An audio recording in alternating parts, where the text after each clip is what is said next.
Thank you so much, Dr. Giri sir. Now we will start with our paper presentation, which will be presented by our professors and many more. So I would request Assistant Professor Soni Singh to present her paper. Thank you.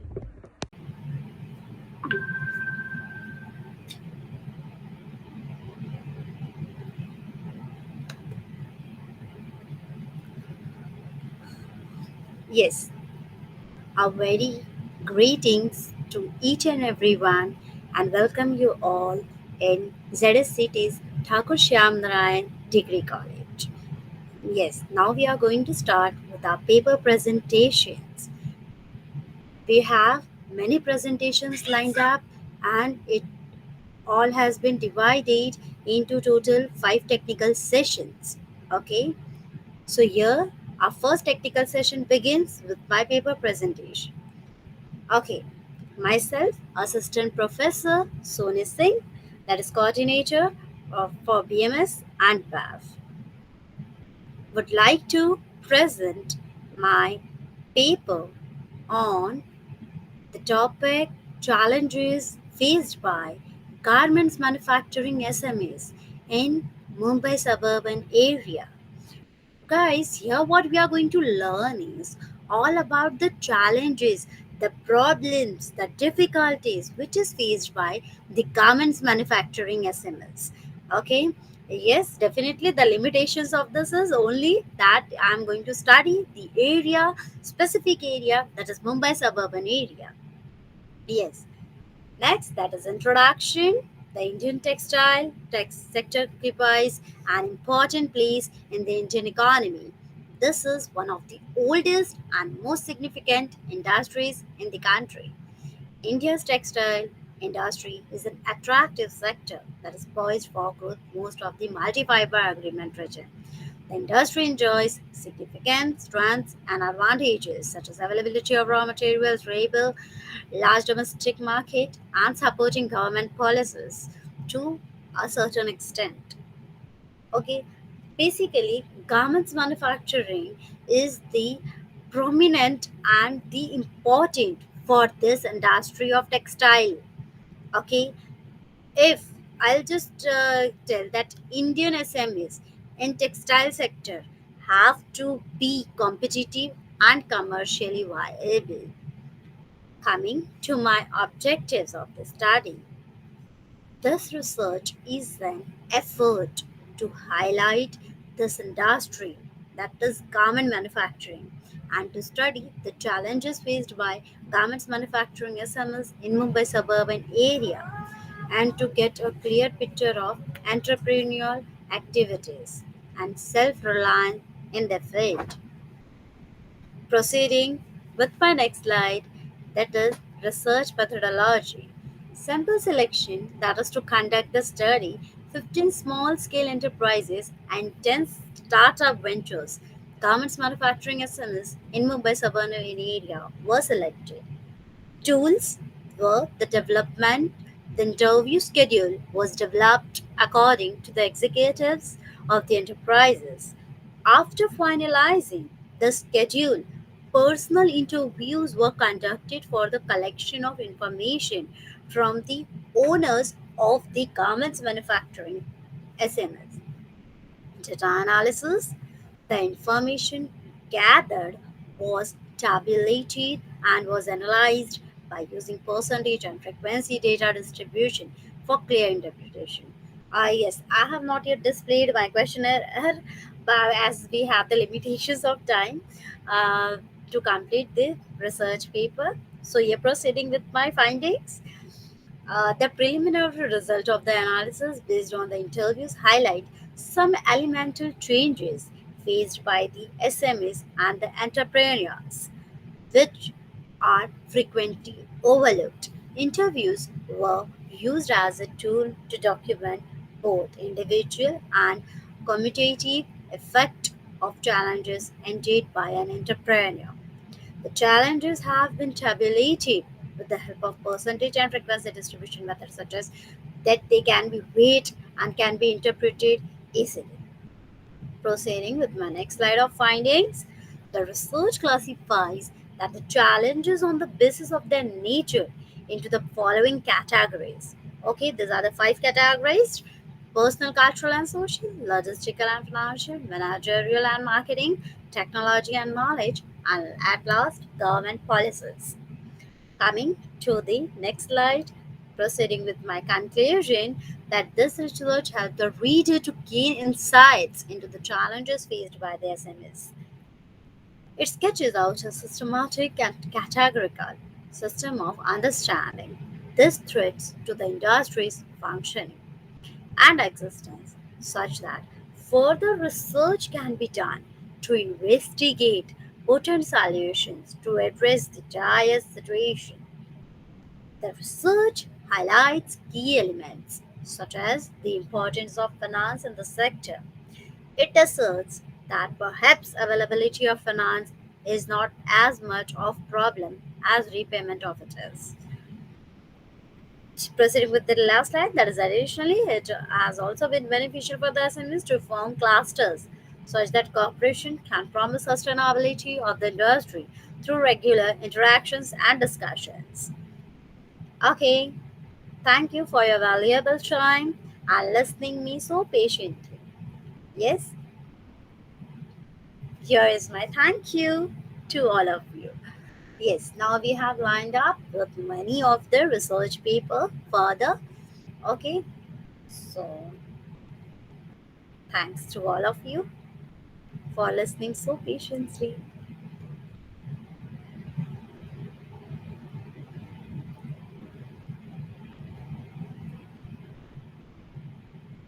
Thank you so much. I now request Aryan Singh and Harshvil Chandel to present their papers.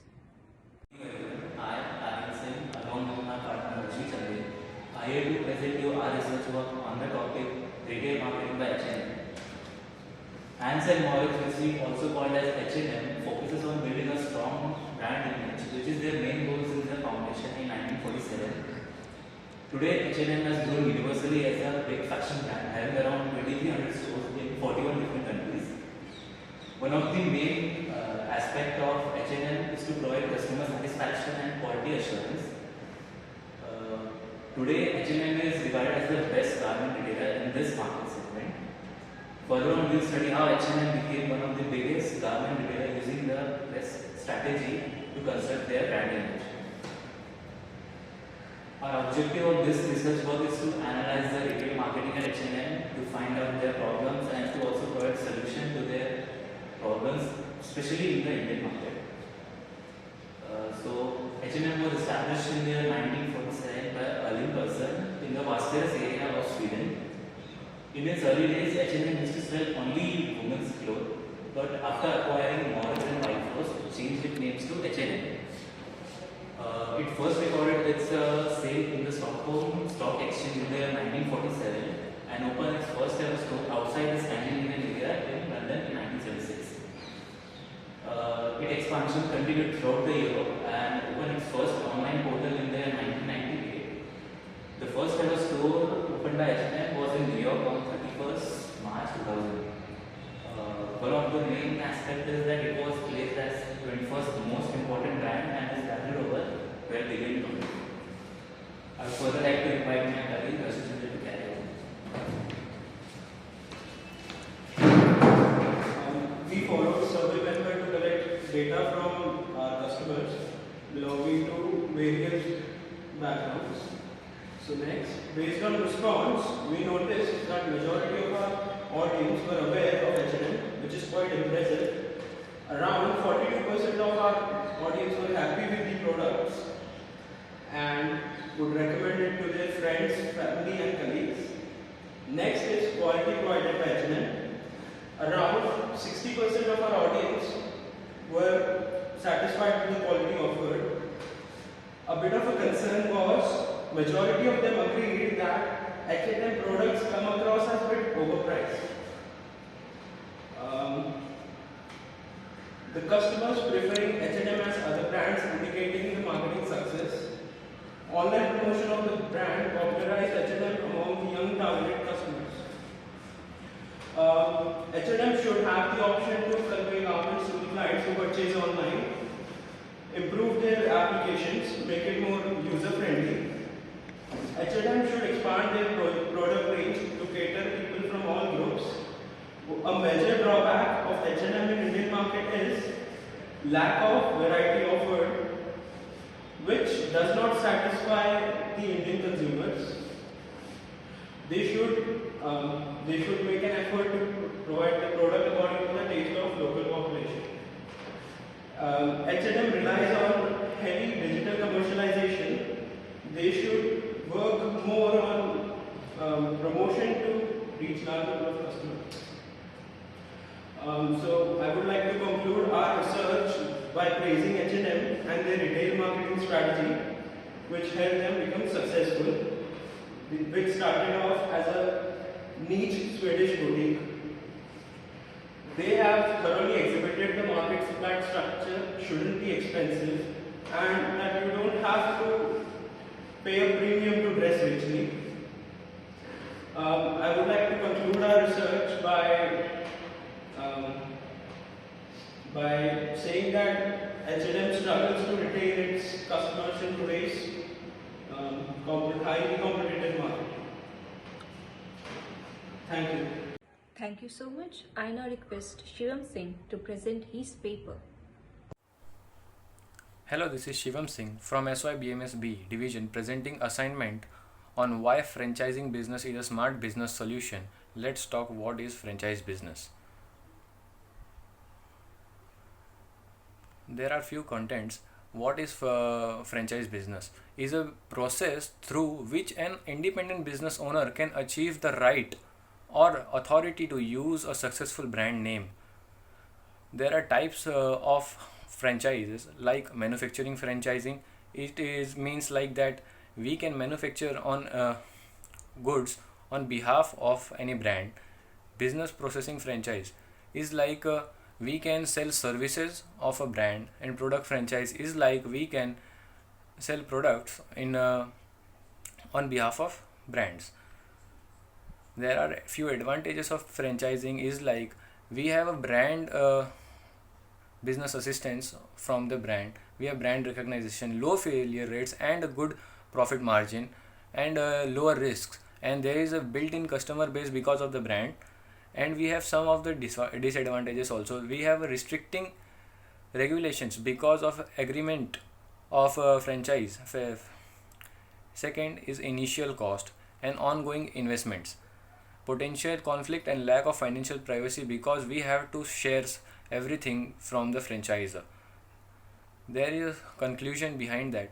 Franchising enables a franchisor to expand the existing business to wider geographical region within the country and abroad. In international business, franchising is the best option to enter other country markets. Thank you.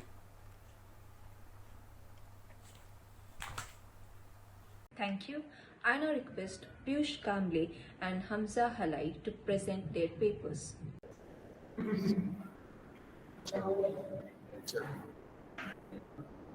One, two, three. Hello everyone. One, two, three. Hello everyone. My name is Piyush Kamble and this is my partner Hamza Halai, and our topic for today's presentation is physical and mental stress at workplace. Employees are suffering from mental and physical stress at geographical point are naturally duty bound into not having the ability to operate properly.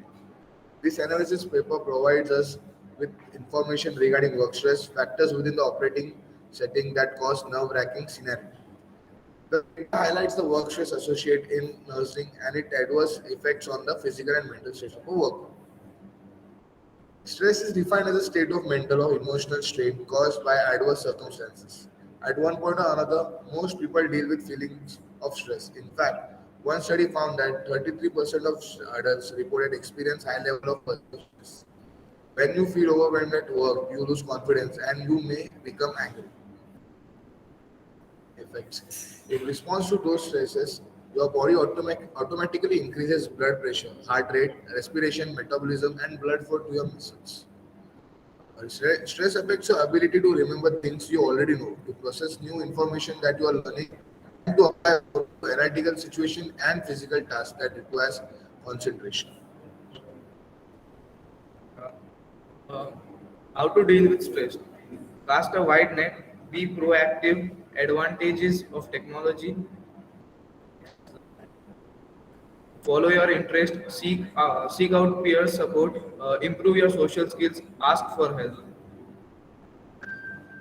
Tips and strategies for managing stress: exercise, find what you like to do, eat well and nutritiously, talk with a friend or a counselor, get enough sleep, keep up to date on vaccination such as flu shots, avoid alcohol, drugs and caffeine, make time each day to relax, laugh and reflect. Conclusion: the fact cannot be ignored that there are other vulnerable factors, that is individual differences or non-work demands, which can be intervened in a stress process. In conclusion, stress has its own advantage and disadvantage. If the employer handle stress in an effective way, it could be provide a lot of advantage to the workplaces. But employees not handle it, that would initially lead towards bad performance as an employee. Stress is a common problem in real life. Uh, the failure by the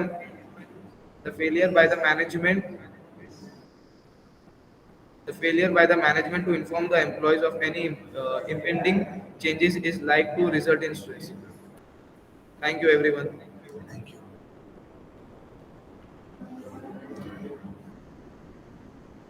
Thank you. I now request Adarsh Singh to present his paper. My name is Varun Costa. I'm from SNPMS Shankar College. Here's my research paper on labor issues faced in industrial and private sector. Abstract: labor is a person who helps with the physical work of an organization. Labor in our country face a lot of issues with the wages and them being underpaid. When we think about the word labor, it comes to mind as the person who is the groundwork in different sectors like factory building, various structures, and various other things. Introduction: by labor, it is meant the economic work of a man with a head. Labor is the most important factor of production. A nation having plenty of fresh and productive labor force cannot attain economic development, prosperity, agriculture, industries, mining, transport system, trade activities, etc. All require sufficient and efficient workers for functioning. Research methodology: the collection of data is the most important aspect of any research. In order to collect the data, collected the data from various sources, internet articles from general platforms. Objectives: key questions. The key observation on the topic was on basis of these questions. Do you get paid enough wages by the amount of work? What are the major issues you face when you work for new organizations? What kind of discrimination you face in your everyday life? All of the question mentioned was a crucial part of my research. Main content: what are the issues that labor face in almost every day of their life? In almost every day of laborers' life, they face discrimination from various people, officials, normal citizens. They go through a whole day of working and still get underpaid. There is no guarantee if there is an injury. Organization will take care of them. They are to treat it from their own personal savings. Importantly, no guarantee of work. If the senior officer is not satisfied, they are sent off without higher notice. This shows that they don't have guarantee of the jobs. Labor issues. Labor is a very difficult profession. It has been like that for several centuries and decades. It used to be a lot. It used to be more difficult for people in 18th century due to lack of machinery. All the work was majorly done by hand or with few tools. Characteristics: labor play a really important role in their day-to-day life. They need to be treated the right way. Sacrifice they make by coming away from the family in search for work. Even after working days and nights, they don't make enough money to help people back in their hometown. They put their life at risk in every constructed buildings, roads, etc. Working at the extreme high temperatures in order to provide for themselves and their families. Suggestion: there are various organizations that offer contracts and also insurance to their labor, which ensures their job. Conclusion: as per the study presented, there are a lot of issues faced by the labor at this day. Not a lot of action is taken to make sure that this doesn't continue. But government and other organizations have come forward to help them by providing basic needs and medical aid. References: the Indian Times, the Indian Journal of Labor Economics, an article "Labor and Employment in India: 50-year Perspective." The puzzle of jobless growth in Indian manufacturing. S. Balodra. Survey methods conducted locally. Show from the research. Uh, the presentation was done by Varun Costa.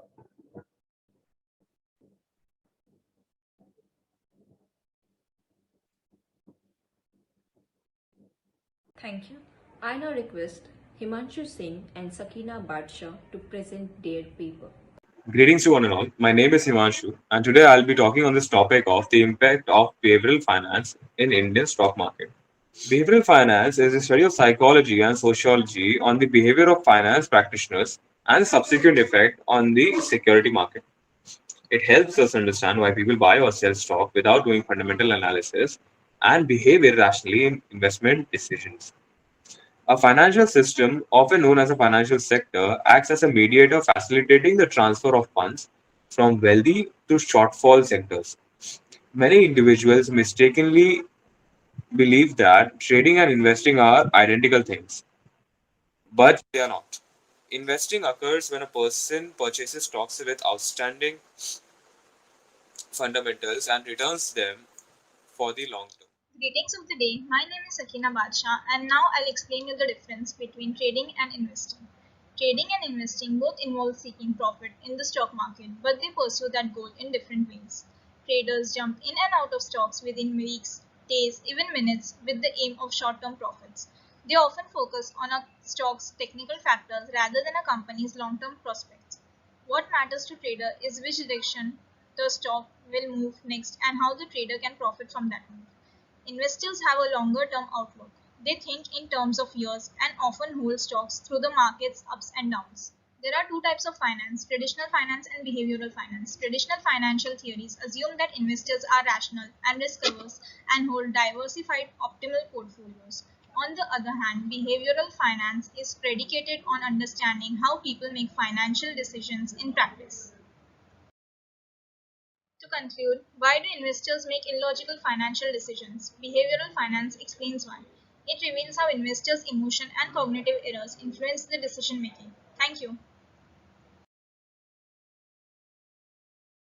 Thank you. I now request Laksh Gupta to present his paper. Good morning. My name is Lakshmita,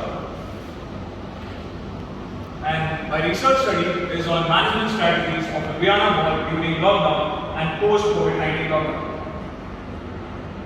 The lockdown imposition in India resulted in loss of jobs, businesses, which are a significant part of the common man's life.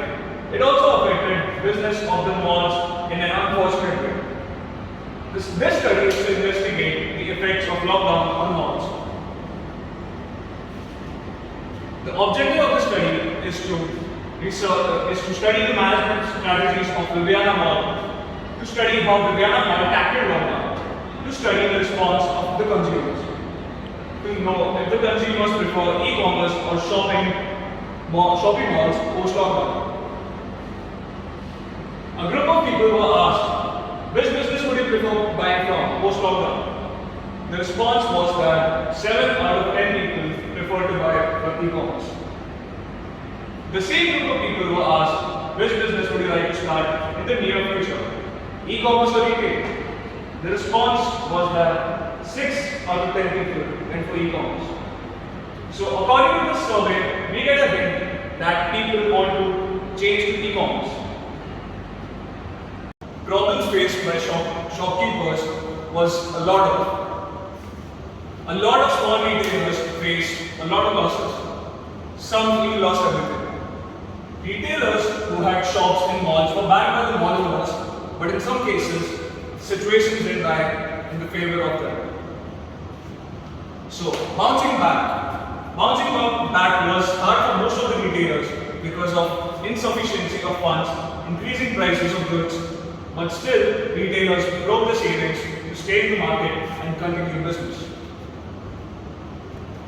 Retail, entertainment, and food business. Now, retail business had to suffer a lot during lockdown. Only essential goods were available in the market, and people were only buying them. Entertainment business shifted from theaters to OTT platforms, which directly affected the income of the malls, leading to huge losses. Food business shifted from food courts to online delivery platforms. Now that the lockdown has ended, everyone is trying to bounce back, and the customers are also getting good responses, which ensures flow of money in the market thoroughly. So the suggestions are, the future of the Vienna Mall depends on creative solutions to problems. Retailers need to stay current to sustain in the market, customer's journey has been recorded. It's not simply visiting a store, it's not about the brand, it's about the experience we have in the malls. In conclusion, Viviana Mall moved forward to the difficulties caused by the pandemic. It has restored its client faithfulness. Mall culture is not going to vanish anytime soon. It's just that all of us need to be innovative to have a healthy competition with the e-commerce retailers. Thank you for your precious time. Thank you. I now request Payal Jodha and Siddesh Pawar to present their paper. I am Payal Jodha I am Siddesh Pawar. and I am going to speak about business ethics in regards to management. Introduction to business ethics. Business ethics concerns ethical dilemmas or controversial issues faced by a company. Often business ethics involve a system of practices and procedures that has built trust with the consumer. On one level, some business ethics are embedded in the law, such as minimum wage, societal trading restriction, and environmental regulation. On the other hand, business ethics can be influenced by management behavior with wide-ranging effects across the company. Importance of business ethics. Business ethics is an essential field. Almost every company now has a business ethics program. In part, it's because technology and digital communications have made it easier to identify and publicize ethical missteps. Business ethics drives employee behavior. According to the 2018 Global Business Ethics Survey, employees are more likely to apply ethical reasoning when their company clearly demonstrates why business ethics is important. Business ethics benefits the bottom line. Another reason why business ethics is important is that it can improve profitability. On a with these years of list of the world's most ethical companies outperform the large cap index by 10.5% over 3 years. A well-implemented ethics program can also now I had others where I hand it over to Siddesh. Principle of business ethics. First is honesty. Be honest in all communications and actions. Ethical executives are, above all, worthy of trust, and honesty is the cornerstone of trust. Second, integrity. Maintain personal integrity. Ethical executives earn the trust of others through personal integrity. Integrity refers to a wholeness of character demonstrated by a consistent between thoughts, words, and action. Third, promise keeping. Promise keeping is keep promise and fulfill commitment. Ethical executives can be trusted because they make every reasonable effort to fulfill the letter and spirit. Fourth, loyalty. Be loyal within the framework of other ethical principles. Ethical executives justify trust by being loyal to their organization and the people they work within. Fifth, fairness. Strive to be fair and just in all deadlines. Ethical executives are fundamentally committed to fairness. Conclusion. Business ethics are the moral values of principles that play a role in shaping the business practice of companies or individuals. The question of business ethics addresses a wide range of concerns both within and outside a company. At the center of the debates concerning business ethics are the dual, often conflicting issues of legality and fairness. In some cases, a company that operates within the conflicts of a law is not necessarily acting in an ethical manner. Thank you.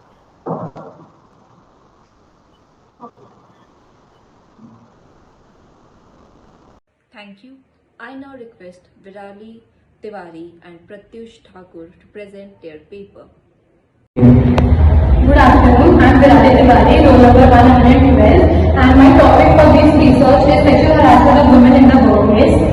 Moving towards the objective, the basic objective of this study was to bring upon the light on commonness of sexual harassment towards women in the workplace and its impact among the association. Now, what exactly is sexual harassment? So, the definition of sexual harassment is uninvited and unwelcome verbal or physical behavior of sexual nature, especially by a person in authority towards a subordinate, such as an employee or a student. It may include teasing, making sexual remarks, or touching inappropriately, and some may do it directly and some may try to be more subtle about it, which does not make it okay. Now there are two types of sexual harassment at the workplace. First one being hostile work environment. Now hostile work environment is any conduct directed at an employee because of that employee's sex that unreasonably interferes with the employee's work performance or creates an intimidating, hostile or offensive working environment. This is downright degrading and it may degrade the performance of the employee towards the organization. Second one is quid pro quo sexual harassment. Now the Latin term quid pro quo means a favor or an advancement granted in return for something, and in the case of sexual harassment it occurs when employment paid benefits, title, position or other opportunities for advancement or training are conditioned on the submission to unwelcome sexual advances. Whether the harassment is explicit or implicit, it is absolutely illegal. To conclude, this issue of sexual harassment is a very critical one, and the world needs to acknowledge sexual harassment as an even more critical problem than what they already do. Undesirable jokes, motions, hostile words on attire, and unwanted remarks, contacting and some other real contact like scratching or tapping a collaborator's back should not be normalized. Because sexual harassment takes a huge toll on an employee's physical as well as mental health, and even a small hint or gesture should not be ignored, and immediate action should be taken against it. Thank you. Thank you. I now request Assistant Professor Sagar More sir to present his paper. Hello everyone, my name is Sagar Kunbi. I am a faculty member of BMS department and my research topic today is a study on stress at workplace, which act as an obstacle to achieve an organizational goal. As we all know, stress is something which is seen all around the world. It's a very dangerous concept because it affects the well-being of human by affecting it mentally, physically, both. If the stress is found in an organization, it will ultimately lead to the bad performance. That is, the employees will not be able to perform well and the employer will not be able to get the results. Since stress has such a negative impact and it is so strong, the World Health Organization has declared it as a worldwide epidemic. Next is objective of research. To study about the various effects of stress in one's workplace, to create awareness among people regarding stress, and to study issues related to it and give proper suggestion. Research methodology. Here both primary as well as secondary data has been used.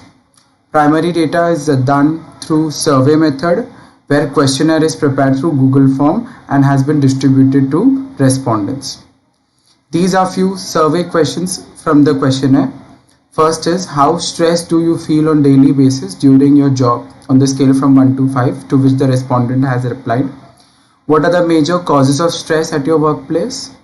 What are the usual behavioral effects of the stress which you notice by yourself? What are the psychological effects?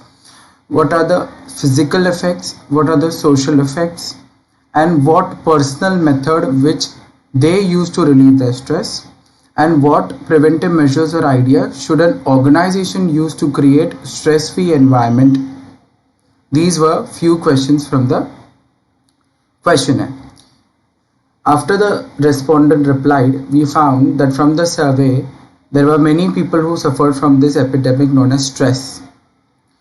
The respondent mainly believed that the main cause of this is due to long working hours, job insecurity, and heavy workload. The respondent do believe that there were many change in their behavior, their physical and the social life were also affected, and they were gravely affected emotionally too. They do have personal method to reduce stress, but they also want organization to do so by providing them paid leave, flexible working hours, healthy snacks, meditation class, etc. etc. The two best weapons to fight against workplace stress is exercise and healthy living. These are some flexible approach where an organization can use to reduce stress by encouraging the employee to go for a walk during the lunch break, by bringing yoga instructors in the office once a month, or by offering healthy snacks in the office. This will make the employee believe that they feel valued, even if as we are looking after their health. The friendly approach is to spend the time with their employee. To tell the employee to spend the time with each other, to increase the social activity between them, because if they get to know each other, then they are able to work in a friendly manner. Some suggestion is to provide flexible working hours, because the job can be identified by the quality of their work and not when they punch the clock.